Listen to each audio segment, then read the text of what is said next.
Hi అండి అందరికీ. Last వీడియోలో విష్ణుమూర్తి సాలగ్రామం అనగా శిలగా మారాలి అని వృంద శపించింది అని చెప్పాను కదా. విష్ణువు ఆమె భక్తిని చూసి ఇలా ఆశీర్వదించాడు.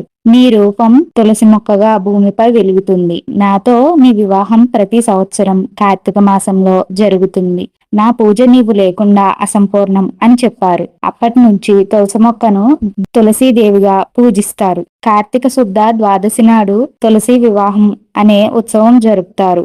విష్ణుమూర్తి అనగా చిన్న విగ్రహం రూపంలో మరియు తులసి మొక్కను పెళ్లి వేడుకల అలంకరిస్తారు. పూజలో మంగళసూత్రం, జిలేబీలు, తాంబూలం, అక్షింతలు వంటివి ఉపయోగిస్తారు. ఇది భక్తి, పవిత్రత మరియు సదాచారానికి ప్రతీక. తులసి వివాహం చేసిన వారు ధన, ఆరోగ్యం, దాంపత్య సౌఖ్యం పొందుతారని నమ్మకం. ఈ వీడియో మీకు నచ్చితే సబ్స్క్రైబ్ చేసుకోండి.